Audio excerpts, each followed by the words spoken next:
Bonjour. Salut. Où étions-nous ce soir? On était à la Slamerie, à l'atelier Rock à Ouy. Ouy qui est une ville de Wallonie. La Wallonie est en Belgique.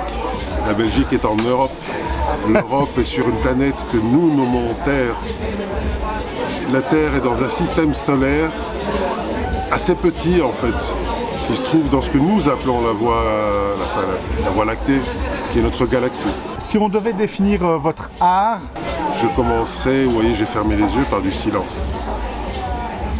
Parce que, pour moi, la poésie, c'est une tentative inespérée de dire avec des mots, et donc très peu de mots, le moins de mots possible, mais les mots les plus justes, de dire avec des mots le silence.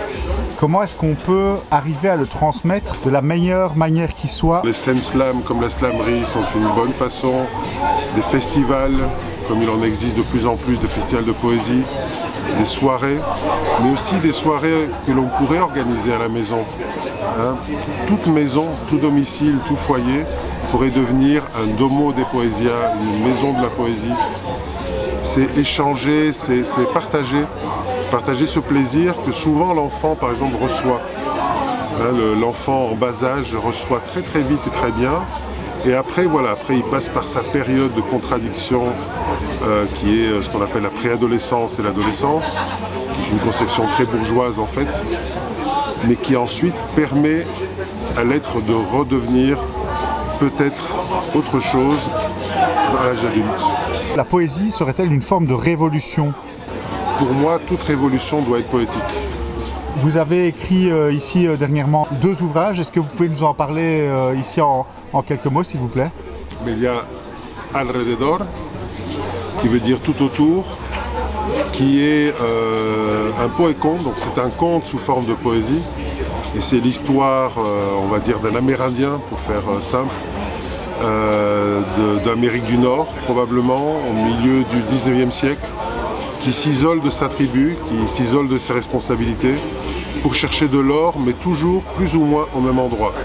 Et donc il devient la risée un peu de tout le monde, parce qu'il ne bouge pas, il ne fait pas des kilomètres. Il reste un endroit convaincu qu'il va le trouver, l'or, là où il est en train de le chercher.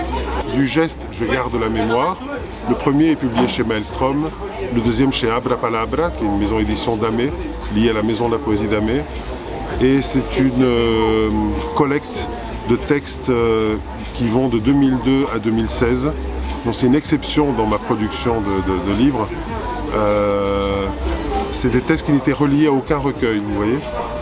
Et donc il y a grosso modo 5 à 10 fois le volume de ça en réalité. Mais j'ai taillé dedans ces dernières années.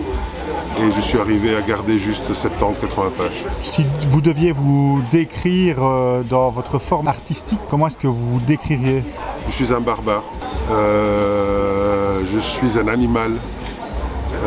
Et un animal qui essaie de ne pas avoir peur. Et donc, quand l'animal a moins peur, il peut devenir un humain. Hein, lorsque l'on a dans les textes sacrés, par exemple l'apparition, vous savez, quand il y a l'apparition d'un ange comme ça, c'est souvent l'archange Gabriel qui apparaît, c'est Jibril en arabe. Et bien l'archange Gabriel dit « n'aie pas peur ». C'est les premiers mots qu'il utilise. Et en fait, c'est ça l'invitation pour devenir être humain.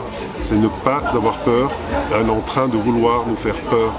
Ça ne veut pas dire qu'il n'y ait pas de raison de craindre des choses assez catastrophiques, mais ne pas avoir peur. Comment ne pas avoir peur de tout ce qui nous entoure actuellement, de tout ce qui peut nous submerger au niveau des émotions? C'est quelque chose de très compliqué, je trouve, à appréhender, surtout avec les plus jeunes, qui se trouvent submergés par les communications, par toutes les informations qu'ils reçoivent. Disons que c'est pas tellement le contenu de ce qui est dit qui est différent d'il y a 2000 ans, par exemple, ou d'il y a 3000 ans. Hein, des gens à Babylone ont fait des choses encore plus horribles que ce qu'on a fait aujourd'hui. À l'époque de l'Empire romain, on a tout connu, hein, du meilleur au pire. Ce qui change, ce sont les outils, effectivement, les outils de communication et les outils de brain destruction, de massive brain destruction, hein, donc voilà, de destruction du sens critique, parce que On travaille la sensorialité de notre façon, on travaille l'image de façon abrutissante, on nous remplit d'images au rythme de plus en plus effréné, qui ne nous laissent plus réfléchir. Et donc ça crée de l'accoutumance, entre autres. Et voilà, donc on pense déjà aux plateformes, comment elles ont évolué. Certains trouvaient par exemple qu'Insta était vachement rapide, jusqu'au moment où apparaît TikTok qui est 10 000 fois plus rapide, et qui sait ce qui va encore arriver, hein. Et donc c'est contre ça qu'il faut lutter, c'est reprendre le temps. Il y a un livre que je suis en train de travailler qui s'appelle « Il faut savoir perdre son temps » et le silence. Et ça, réapprendre ça aux enfants, c'est très très dur, hein. C'est vachement dur, surtout avec les pré-ados et les ados. Mais ça va être vital, ça va vraiment être vital. Le recontact avec la nature, comme dit mon ami chaman Matoto Sonirinu Atikamek, qui fait, lui se dit travailleur social. Vous voyez, il est baptisé chaman par les autres, mais lui s'auto-définit comme travailleur social. Il embarque les jeunes dans la forêt, les ados. C'est même presque un enjeu sociétal. C'est un enjeu capital en fait, vraiment capital. Parce que l'effondrement réel, il est là. C'est l'effondrement des sensibilités et donc des pensées aussi. Parce que le bombardement, enfin, un gosse aujourd'hui a 10 000 fois plus de potentialité que nous en avions en étant gosse. Et donc il peut faire des choses 10 000 fois plus magnifiques. Mais on a besoin de nous, en fait. On a besoin des interactions pour éviter toute une série de pièges dans lesquels on est en train de tomber. Pour terminer sur une note positive, comment est-ce qu'on pourrait encourager les gens à s'unifier?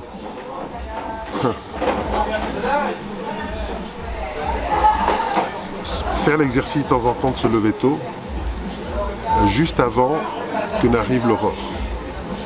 Et commencer à entendre les premiers bruits, même dans une ville, si on a la chance d'avoir un petit parc pas loin ou des arbres, parmi les premières choses qu'on entend, à part les avions malheureusement, c'est les oiseaux. C'est le début d'une possibilité de s'unifier. D'abord à soi, en fait. Voilà, c'est ça que j'aurais envie de partager. Merci David. Merci à toi, Thibaut. Désoccultez votre poésie, désoccultez votre poésie, désoccultez votre poésie.